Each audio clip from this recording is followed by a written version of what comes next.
Hello दोस्तों, मेरा नाम सिमरनजीत सिंह और आज हम डिस्कस करेंगे बेसिक्स ऑफ वेबसाइट। सो हमने एक सीरीज स्टार्ट की है and that series is basically learning website designing, जिसमें हम लोग HTML, CSS, जावास्क्रिप्ट, jQuery ये सारी लैंग्वेजेस सीखेंगे और एक वेबसाइट डिजाइन करना सीखना है। बट उससे पहले मेरे अकॉर्डिंगली बहुत इंपॉर्टेंट ये जानना है कि वेबसाइट के बेसिक्स क्या होते हैं। इससे पहले कि हम सीधा स्टार्ट करें वेबसाइट बनाना, हमें वेबसाइट के बारे में थोड़ा सा नॉलेज होनी चाहिए कि वेबसाइट क्यों बनाते हैं, किस तरह से बनाते हैं, कौन कौन सी लैंग्वेज का क्या पर्पस है, राइट। सो मेन कीवर्ड जो हमारा यहाँ पे इस वक्त है वो है वेबसाइट। सो हमने एक वेबसाइट बनानी है। तो सबसे पहले तो हम ये बात करते हैं कि ये वेबसाइट का बेनिफिट क्या है। तो यहाँ पे जब हमने बेनिफिट की बात करनी है तो हमें दो पॉइंट ऑफ व्यू से समझना है। So first point of view is कि from business point of view क्यों इंपॉर्टेंट है, and then is from user point of view क्यों इंपॉर्टेंट है, राइट। सो पहले स्टार्ट करते हैं बिजनेस पॉइंट ऑफ व्यू से। अब लेट्स सपोज एज्यूम करो कि मैंने एक शॉप ओपन की है और वो शॉप मेरे एक एरिया में है। लेट्स सपोज ये मेरा शहर है, ये मेरा एरिया है, इस पे मैंने शॉप की है। तो मेरी शॉप में सिर्फ वही लोग आएंगे जो उस एरिया में है बेसिकली, राइट। बहुत कम चांसेस होंगे कि किसी और एरिया से लोग आ जाए। अच्छा, अगर आप बहुत अच्छी सर्विस का प्रोडक्ट प्रोवाइड कर रहे हो तो हो सकता है कि लोग आए आपके पास अलग एरिया से, बट यूजली लोग प्रेफर करते हैं कि यार मुझे वो चीज मेरे एरिया से ही मिल जाए, मुझे बाहर ना जाना पड़े, राइट। सो ये एक कंसेप्ट है। तो आपका ऑडियंस बहुत ही लिमिटेड रह जाएगा एक एरिया के अंदर। बट जो वेबसाइट है वो आपको बेनिफिट देती है कि आपका ऑडियंस ग्लोबल हो गया। जैसे फॉर एग्जांपल मेरा क्लाइंट है, उनका बिजनेस है पापड़ बड़ियाँ, आम पापड़, इन चीजों का उनका बिजनेस है, राइट। मसाले, ये चीजें हो गई, तो ये बिजनेस है उनका। पहले उनका जो ऑडियंस था, जो बेसिकली कस्टमर था, सॉरी, वो उनकी शहर अमृतसर शहर में उनकी ब्रांच है। तो सारा का सारा ऑडियंस उनका अमृतसर शहर से आता है। अब उन्होंने क्योंकि अपनी वेबसाइट बना ली तो उनको महाराष्ट्र साइड से, बेंगलोर साइड से, उस साइड से भी ऑर्डर आने शुरू हो गए। तो एक तरह का ऑडियंस क्या हो गया आपका global. You just have to tie up with your if I say courier bye, and आप अपना ऑर्डर जो है बाहर डिस्पैच कर सकते हैं। तो ये सबसे बड़ा बेनिफिट है कि अब आपके पास ऑडियंस बेस बढ़ जाता है। पहले ऑडियंस लिमिटेड था, लेकिन अगर आप ऑनलाइन आ गए, आप वेबसाइट पे आके, तो अब आप मल्टीपल ऑडियंस बाहर, जियोग्राफिकल एरिया से बाहर निकल सकते हो अपने एरिया से। तो ये सबसे बड़ा बेनिफिट है एक वेबसाइट बनाने का फॉर अ बिजनेस परस्पेक्टिव, ठीक है। अब अगर हम बात करें यूजर परस्पेक्टिव से, तो देखो यूजर को बेनिफिट होगा तो तभी वो वेबसाइट यूज करेगा। ऐसा नहीं है कि अगर उससे बेनिफिट नहीं है, हमने वेबसाइट बना दी लेकिन उसकी कोई यूसेज ही नहीं है लोगों के लिए, तो वो क्यों करेंगे। तो यूजर को क्या बेनिफिट है। सो अगेन इसको एक एग्जांपल से समझते हैं, ठीक है जी। सो लेट्स सपोज मैं अपने एरिया में शॉपिंग करने गया, ठीक है जी, राइट। और लेट्स सपोज मुझे शर्ट लेनी है, जीन लेनी है।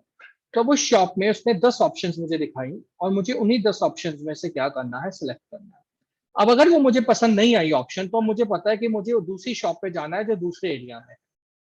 तो यहाँ पे आप देखेंगे टाइम वेस्टेज बहुत ज्यादा हो रहा है। आपको ट्रेवलिंग करके जाना है, फिर वहां पे चेक, हो सकता है वहां पे भी पसंद आए तो फिर तीसरी शॉप पे जाना है जो किसी और जगह पे है। लेकिन अगर आपके पास वेबसाइट होती है तो यूजर के लिए वेबसाइट का क्या बेनिफिट है। Click click and click. आप एक ही जगह पे बैठ के कुछ ही सेकंड्स में आप किसी वेबसाइट को ओपन कर लेते हो। आपको प्रोडक्ट अच्छा लगा तो आपने ऑर्डर कर दिया, नहीं अच्छा लगा तो आपने किसी दूसरी वेबसाइट पे ऑर्डर कर दिया। You don't have to physically go there ना। आपको बस अपने मोबाइल पे या लैपटॉप पे क्लिक क्लिक ही करने हैं और आप क्लिक क्लिक में ही एक जगह से दूसरी जगह पे पहुंच जाते हो। तो ये जो है, ये सबसे बड़ा बेनिफिट है किसका, यूजर का, ठीक है जी, राइट। कि उसे वेबसाइट क्यों चाहिए। सो ये जानना बहुत जरूरी है इससे पहले कि हम वेबसाइट बनाने की बात करें, बट हमें समझना कि वेबसाइट बनानी क्यों है, ठीक है जी, राइट। सो अब हमें समझना है कि वेबसाइट की कितनी कैटेगरीज होती है, क्योंकि नॉर्मली अब जब मैं कैटेगरी की बात करता हूँ लोग कहते हैं कैटेगरी, वेबसाइट में क्या कैटेगरी होगी। बिकॉज नॉर्मली हम तो एक ही वर्ड यूज करते हैं, website. So yes, marketing point of view से क्लाइंट जब आपके पास आएगा वो आपको यही बोलेगा मुझे वेबसाइट बनानी है, ठीक है जी। बट उसकी रिक्वायरमेंट के ऊपर डिसाइड करेगा कि उसे किस तरह की वेबसाइट बनानी है। तो वेबसाइट के कैटेगरी में भी हम नॉर्मली अलग अलग तरह के नाम यूज करते हैं, ठीक है। जैसे फॉर एग्जांपल, एक तो हम यूजुअली बोल देते हैं कि हमने वेबसाइट बनानी है टेक्निकली। एक ये मार्केटिंग नाम है वेबसाइट, और मैं यहाँ पे टेक्निकल की बात कर रहा हूँ, टेक्निकली वेबसाइट क्या। And then you have web application, then you have a blog, और फिर आपके पास है फॉरम, ठीक है। तो इसे समझना है। सो वेबसाइट बेसिकली क्या है, वेबसाइट है कि collection of static web pages. क्या है, collection of static web pages, एक कलेक्शन है।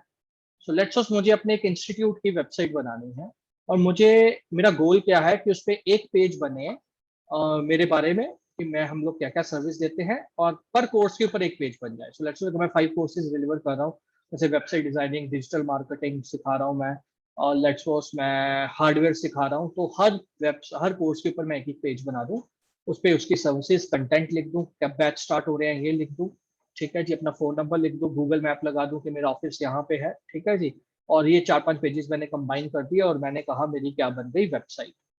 ठीक है जी। हमने अब इसे स्टैटिक क्यों बोला? स्टैटिक इसलिए बोला, स्टैटिक मैंने इसलिए बोला क्योंकि ये सिर्फ एक इंफॉर्मेशन दिखा रही है, कस्टमर कुछ एक्शन नहीं कर सकता।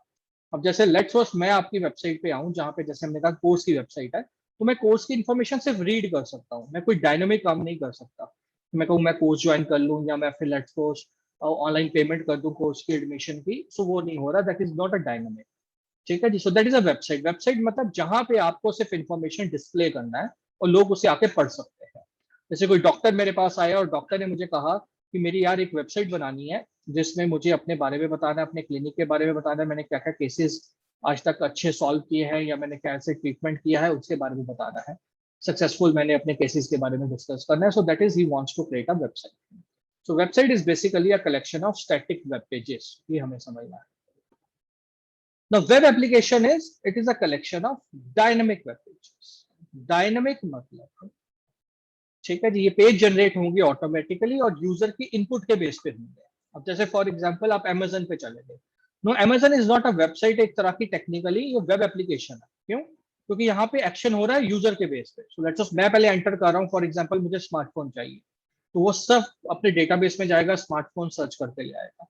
फिर मैं क्लिक करता हूँ कि नहीं यार मुझे सिर्फ सैमसंग के स्मार्टफोन चाहिए, तो वो सिर्फ सैमसंग के स्मार्टफोन ले आएगा। फिर मैं कहता हूँ नहीं यार मेरा बजट जो 15,000 से कम है, मुझे वो स्मार्टफोन चाहिए, वो 15,000 से कम वाले स्मार्टफोन ले आएगा। फिर मैं कहूंगा नहीं अच्छा मुझे अब ऑर्डर करना है उस प्रोडक्ट का, तो मैं अपना debit card credit card number दूंगा, वो मेरे बैंक के साथ कनेक्ट करेगा और वहां से पैसे ट्रांसफर करेगा। So this is a dynamic website, जहाँ पे टू वे हो रहा है, it is not a one way. So आप अपनी एप्लीकेशन के साथ इंटरेक्ट कर रहे हो, जो जो आप उसको बोलोगे वो उसी के अकॉर्डिंगली एक्शन परफॉर्म करेगा।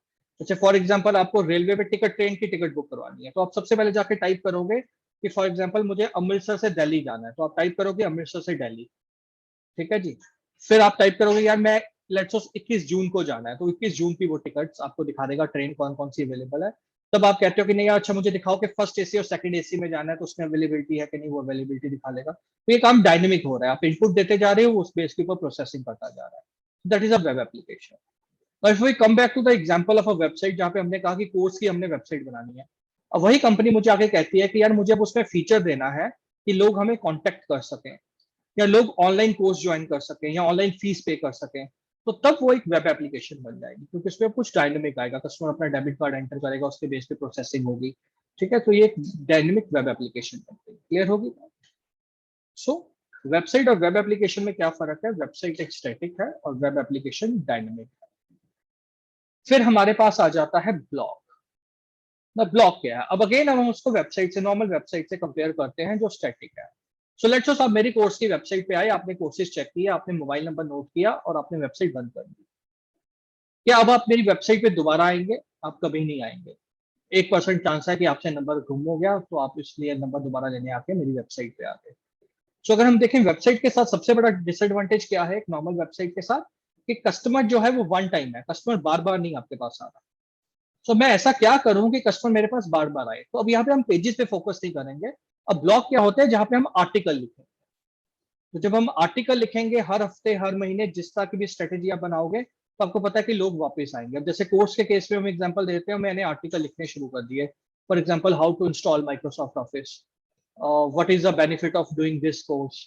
ठीक है जी, राइट। सो लोगों को पता है कि अब वो वापस आएंगे, कि अच्छा आर्टिकल अगर अच्छा होने लगेगा तो वो बार बार आएंगे। अच्छा इस हफ्ते क्या नया आर्टिकल आएगा, वो कंटेंट देखने आएंगे। तो एक तरह से ऑडियंस आपके टच में रह रहा है। तो that is blog. So blog क्या है? जहां पे आपका फोकस है कि आप कंटेंट जनरेट करते रहें, weekly, monthly, daily, depending upon आपकी स्ट्रेटेजी क्या है कंपनी की, ताकि ऑडियंस आपके साथ बार बार टच में आता है। अब फॉर एग्जाम्पल एक शेफ मेरे पास आया, उसने कहा कि मुझे मुझे रेसिपीज की वेबसाइट बनानी है। ठीक है जी। अब एक तो था कि हम उसकी वेबसाइट बना दें, स्टैटिक सारी रेसिपीज अपलोड कर दें एक ही साथ, तो उससे नुकसान क्या होगा? वो एक ही बार आया, उसने सारी रेसिपीज डाउनलोड कर लेनी, उसने कभी दोबारा नहीं आना। तो हमने उनको क्या कहा, हमने क्लाइंट को कहा कि आप ब्लॉग बनाएं। अब ब्लॉग बनाने से क्या बेनिफिट है, हमने कहा कि आप हर वीकेंड पे एक रेसिपी डालें, सो ऑडियंस को भी एक्साइटमेंट होगी कि अच्छा इस हफ्ते क्या आने वाला है। सो this is basically a blog. So blog is जहां पे आप कंटेंट डालते हो, तो आप वीकली आर्टिकल्स पे फोकस करते हो, ठीक है। सो ये आपको क्या हेल्प करता है, ये आपको हेल्प करता है ऑडियंस के साथ इन टच करने में अपने। ये ऑडियंस आपके पास रिकरिंग ऑडियंस आएगी, बार बार वो आपके पास वापस आएंगे इस तरह से। At the last is forum. अब ब्लॉग और फॉरम में क्या डिफरेंस है? ब्लॉग में है कि लेट्स से आपका ब्लॉग है या 3-4 लोगों ने मिलकर ब्लॉग बनाया, तो आप ही अपने आर्टिकल्स डाल रहे और कोई नहीं डाल सकता। Forum is like creating a community, जहां पे कोई भी आके अपना आर्टिकल डाल सकता है। रजिस्टर करो और उस वेबसाइट पे जाके अपना आर्टिकल डाल दो, ठीक है जी। अब इसका क्या बेनिफिट होता है, फॉरम आपको बेनिफिट देता है कि वो आपकी एक कम्युनिटी बना देता है, ठीक है जी, जहाँ पे लोग एक दूसरे के साथ इंटरेक्ट कर सकते हैं, ठीक है। फॉर एग्जाम्पल मैंने कहा कि लेट्स सपोज मैं टीच कर रहा हूँ, अब मेरा स्टूडेंट घर चला गया और वो कोई काम कर रहा है, उसको प्रॉब्लम आ रही है, वो मुझे कॉल कर रहा है, मैं पिक नहीं कर पा रहा क्योंकि मैं ऑलरेडी किसी और लेक्चर में हूँ। तो अगर हमने एक फॉरम बनाया होगा जहाँ पे और भी टीचर्स हों या फिर और भी स्टूडेंट्स हो जिनको वो पहले प्रॉब्लम फेस हुई है, और अगर वो बच्चा वहां पे अपना आर्टिकल डाल दे, अपनी प्रॉब्लम डाल दे, तो कोई ना कोई उसका सोल्यूशन दे देगा जो ऑनलाइन होगा। सो फॉरम किस में हेल्प करता है? वेब फॉरम, जहाँ पे कम्युनिटीज बनानी है, जहाँ पे कोई भी अपना आर्टिकल उस नीचे के अकॉर्डिंगली पोस्ट कर सकता है। So let's suppose medical forum है, तो मतलब कि उसमें मेडिकल रिलेटेड लोग अपने प्रॉब्लम्स डाल सकते हैं, आर्टिकल्स डाल सकते हैं, ठीक है, राइट। टेक्निकल फॉरम है, जैसे स्टैक ओवरफ्लो, अगर आपने सुना है, कभी विजिट करेंगे, वहाँ पे आईटी रिलेटेड कोई भी एरर आता है, कंप्यूटर के रिलेटेड, प्रोग्रामिंग रिलेटेड, आप पोस्ट करते हो और बहुत सारे लोग ऑनलाइन होते हैं जो उसका जवाब दे देते हैं उसी वक्त, ठीक है। सो ये एक आपको ध्यान में रखना है। सो बेसिकली ये 4 टाइप्स है वेबसाइट की: website, web application, blog and forum. Clear? So ये समझना है, ठीक है जी। अब हम जब वेबसाइट की बात करते हैं तो हमें समझना है कि वेबसाइट के 2 पार्ट हैं। एक है वेबसाइट को डिजाइन करना है, डिजाइन मतलब उसका आर्किटेक्ट ढांचा बना देना है, हमने उसको कलरफुल कर देना है ताकि दिखने में अच्छा लगे। एक है डेवलपमेंट। डेवलपमेंट का मतलब है, erase this. One is website designing, second is website development. ठीक है, डिजाइनिंग है मतलब कि उसको देखने में अच्छा लगे, इंटरफेस, यूजर इंटरफेस बनाना बेसिकली उसका, ठीक है जी। एंड डेवलपमेंट क्या है कि उसमें कोई वर्किंग भी हो, जिस काम के लिए वो वेबसाइट बनाई है।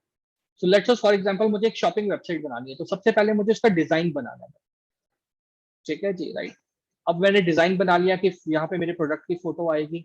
लेट्स सपोज ये मैंने डिजाइन बनाया कि यहाँ पे पहले प्रोडक्ट का स्लाइडर आएगा, ठीक है, ठीक। यहाँ पे प्रोडक्ट की फोटोज आएंगी, नीचे क्या आएगा, बाय का बटन आएगा फॉर एग्जाम्पल, ठीक है। तो ये डिजाइन बन गया, तो ये इंपॉर्टेंट है, डिजाइन जब तक नहीं बनेगा कोई काम नहीं होगा। बट अब मैं चाहूंगा कि अगर कोई बाय नाउ पे क्लिक करे तो बाय भी हो, यानी कि उसकी वर्किंग भी लगानी पड़ेगी, and that is a website development. इस पे प्रोग्रामिंग का काम आता है। तो हम समझते हैं कौन कौन सी लैंग्वेज का क्या पर्पस है। सबसे पहले डिजाइनिंग में, सबसे पहले हम बात करते हैं वेबसाइट डिजाइनिंग की। सो वेबसाइट डिजाइनिंग में सबसे पहली और इंपॉर्टेंट लैंग्वेज जो है वो है HTML, that is hypertext markup language.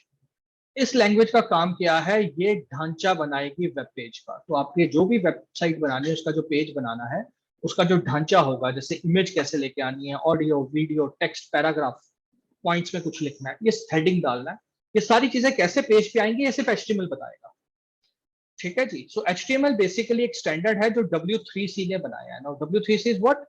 World wide web consortium. ये एक नॉन प्रॉफिट ऑर्गेनाइजेशन है जो इंटरनेट के स्टैंडर्ड्स बनाती है। सो इन्होंने HTML को स्टैंडर्ड बनाया है कि कोई भी वेबसाइट जो है, उसका जो ढांचा तैयार होगा, बेस, वो HTML में ही होगा। तो इररिस्पेक्टिव ऑफ आप कौन सी टेक्नोलॉजी सीख रहे हो, जावा, PHP, पाइथन, जिसकी भी हम बात करेंगे, आपका जो पहले बेस स्टार्ट होना है वो HTML से होना है। जो ब्राउजर है वो सिर्फ एक लैंग्वेज समझेंगे आपकी, ये HTML। तो ये समझना है। तो जो भी अपने घर का ढांचा, अब आप सोच रहे हो अपने घर पे लेंटर लगा लिया, बनाया है, आपने घर की डिवीजन करनी है कि अच्छा ये वॉशरूम है, ये हमारा लिविंग रूम है, ये बेडरूम है, ये ड्राइंग रूम है, तो वो सारा HTML में स्ट्रक्चर बनेगा कि कौन सी चीज कहाँ आएगी, ठीक है। अब लेट्स सपोज आपने घर का ढांचा बना लिया, आपने लेंटर बना लिया, दीवारें खड़ी कर दी, तो आप सीधा रहने नहीं जाते, अब आप उसको पेंट कराते हो ताकि वो अच्छा लगे दिखने में, तभी अंदर रहने का मजा आएगा घर में। तो बस वही काम हमारा यहाँ पे किसका आ जाता है, CSS का। सो CSS is a cascading style sheet language. ठीक है जी, इसका काम है ब्यूटीफाई करना HTML को। अब आपने HTML में ढांचा बना दिया, अब उसको कलरफुल अगर हमने करना है, अच्छे अच्छे कलर्स लगाने हैं, उसकी फॉर्मेटिंग करनी है कि अच्छा इतने मार्जिन चाहिए, इतना अलाइनमेंट चाहिए ताकि देखने में अच्छा लगे, तो वो हम लोग कौन सी लैंग्वेज यूज करेंगे फिर? CSS, that is a cascading style sheet, right. So ये दो लैंग्वेजेस यूज करके आप कोई भी वेबसाइट का डिजाइन बना सकते हैं, बेसिक डिजाइन। ठीक है जी, तो ये दो लैंग्वेजेस यूज। उसके बाद आप जो एडिशनल लैंग्वेजेस यूज करते हो वो क्या है? जावास्क्रिप्ट। ठीक है जी, जावास्क्रिप्ट आज की डेट में तो बहुत एडवांस हो चुकी है, बट अगर हम बेसिक लेवल पे बात करें तो जावास्क्रिप्ट बेसिकली आपकी वेबसाइट पे कुछ लेवल तक डायनामिक पार्ट लेके आए, हल्का फुल्का वो उसे क्या करते हैं कि अब डायनामिक। तो यहाँ पे डायनामिक करवाने का मकसद है कि बहुत सारे ऐसे काम है जहाँ पे हम चाहते हैं कि वो वेबसाइट क्लाइंट एंड पे ही हो जाए। ठीक है जी, बार बार कोड सर्वर पे ना आना पड़े। ठीक है, तो जावास्क्रिप्ट आपको हेल्प करेगा वो करने में। जैसे फॉर एग्जांपल इसमें प्रोग्रामिंग होगी, स्क्रिप्टिंग होगी इसमें। जैसे फॉर एग्जांपल आपने एक फॉर्म फिल करना है, फॉर्म बनाया है, साइन अप फॉर्म, आप चाहते हो साथ साथ ही चेक होता रहे कि लेट्स सपोज किसी ने टेक्स्ट बॉक्स खाली तो नहीं छोड़ा, तो वो चेक हम जावास्क्रिप्ट के थ्रू ही कर सकते हैं। तो लेट्स सपोज बैंक की वेबसाइट है, उसमें इंटरेस्ट कैलकुलेटर बनाना है कि आप अपना अमाउंट एंटर करो और आप इंटरेस्ट एंटर करो तो आपको बता दें कितनी EMI बनेगी। तो ऐसी डायनेमिक जो चीजें हल्की फुल्की जो परफॉर्मेंस रिलेटेड है, वो हम कहाँ पे कर सकते हैं? जावास्क्रिप्ट लैंग्वेज के अंदर कर सकते हैं। ठीक है जी। अब कई लोग ऐसे होते हैं जिनका डिजाइनिंग में बड़ा इंटरेस्ट होता है, बट वो कहते हैं यार हम प्रोग्रामिंग क्यों करें, हमसे प्रोग्रामिंग नहीं हो रही। ठीक है जी, तो उनको हेल्प करने के लिए एक लैंग्वेज बनाई गई है JQ। तो JQuery क्या है? JQuery है लाइब्रेरी, और लाइब्रेरी किसकी है? जावास्क्रिप्ट की लाइब्रेरी। अब ये क्या है? Library of JavaScript. अब इसमें क्या होगा कि अगर मैं लेट्स सपोज कोई ऐसे साइड साइड परफॉर्मेंस रिलेटेड काम करना है, कोई एनिमेशन लगाना है, कोई कोडिंग करनी है उसकी, तो हम जावास्क्रिप्ट में करेंगे। अब जो प्रोग्रामर उसमें कंफर्टेबल नहीं है, तो उनके लिए JQuery बनाई गई है जिसमें बने बनाए फंक्शन है। तो जो कोड मैं जावास्क्रिप्ट में लेट्स सपोज 10 लाइनों में करूंगा, वो JQuery में 2-3 लाइनों में हो जाएगा। राइट, सो JQuery आपके लिए इम्बेड करनी आसान है एज कम्पेयर टू आप पूरा जावास्क्रिप्ट लिखें। और इसमें बने बनाए कोड है पहले से। जैसे अगर मुझे किसी चीज को शो करना है, ऑब्जेक्ट को एनिमेट करके या हाइड करना है, तो ये सारा काम हम किसके अंदर कर सकते हैं? JQuery में। जावास्क्रिप्ट में भी कर सकते हैं, but then it will take lot of time और लॉट ऑफ कोड। तो JQuery में वो कोड बहुत कम हो जाएगा। सो ये फोर्थ लैंग्वेज है जो डिजाइनिंग में यूज होनी है। Fifth is bootstrap. ठीक है जी। अब आपने हो सकता है ये वर्ड सुना हो, आपने वर्ड सुना हो कि आजकल क्लाइंट बोलता है कि मुझे रिस्पॉन्सिव वेबसाइट चाहिए। क्या चाहिए? Responsive website. अब रिस्पॉन्सिव वेबसाइट क्या है?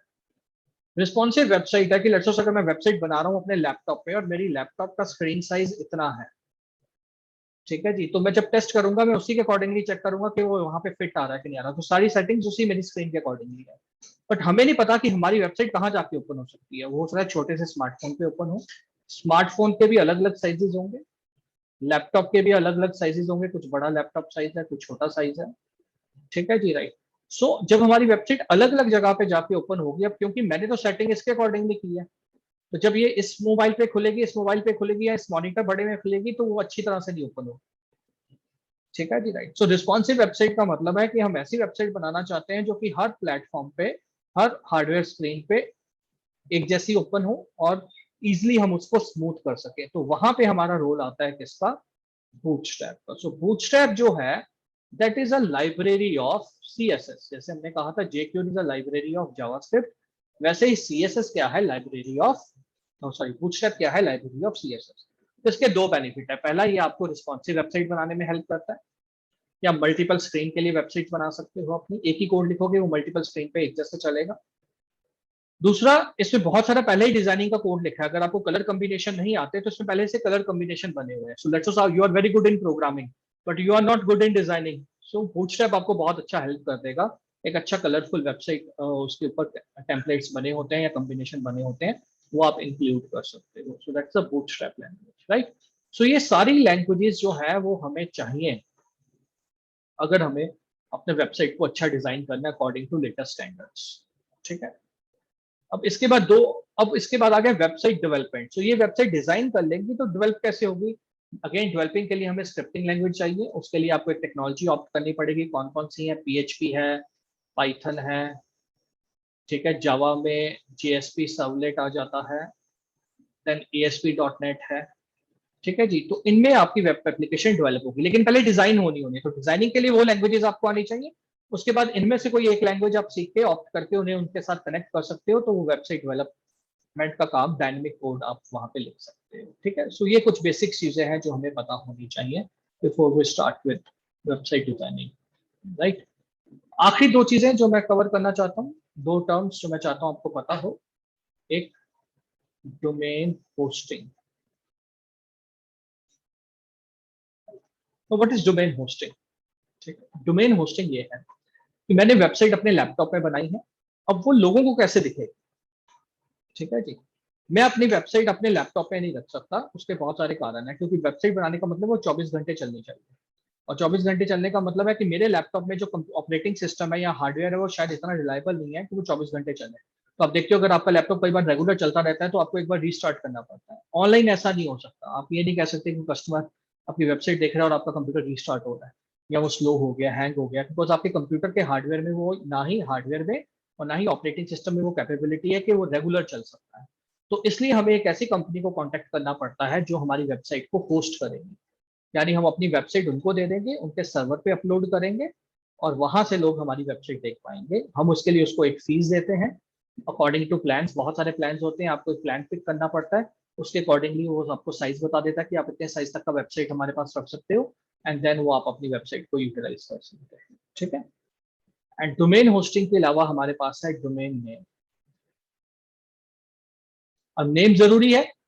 अब लोग क्या टाइप करेंगे गूगल पे कि मेरी वेबसाइट ओपन होगी, तो होस्टिंग तो मैंने करवा लिया, मुझे अब मैं निश्चिंत हो गया हूँ कि लोग अपनी वेबसाइट अपने घर पे देख सकते हैं, बट किस नाम से वो वेबसाइट देखेंगे, अब फिर आपको वो नाम परचेज करना है। दैट इज बेसिकली डोमेन, ठीक है जी। अब जैसे मैं आपको एग्जांपल देता हूँ, सो मैंने जैसे GoDaddy यूज करता हूँ, सो अगर आप ये मेरे यहाँ पे आएंगे वेबसाइट पे, ठीक है, सो आप देखेंगे हमने यहाँ पे GoDaddy की होस्टिंग और नेम दिया हुआ है। सो अगर आप ऊपर जाएंगे तो डोमेन में देखेंगे, नेम में मैंने ये नाम परचेज किया हुआ है क्लाइंट का, ठीक है जी। और नीचे अगर आप यहाँ पे ऑप्शंस पे जाएंगे या मैनेज पे जाएंगे, तो वहां पे भी आपको मेरे क्लाइंट का वेबसाइट प्लान मिलेगा। देखो जैसे मैंने एक प्लान लिया उसमें हमारे पास मल्टीपल वेबसाइट्स हैं, तो यहाँ पे आपको वेबसाइट्स दिखेंगी, ये हमने होस्ट की, ठीक है, राइट। सो ये एक हमें ध्यान में रखना है कि वेबसाइट बनने के बाद काम नहीं खत्म हो गया, हमने उसको होस्ट भी करना है, उसका नेम भी रखना है। ये सारा प्रोसेस हम इस कोर्स में कवर करेंगे, ठीक है, right. So this was a basic of website जो आपको पहले से पता होना चाहिए, ठीक है। सो मिलते हैं अगली वीडियो में और हम स्टार्ट करते हैं HTML में डिजाइनिंग करना।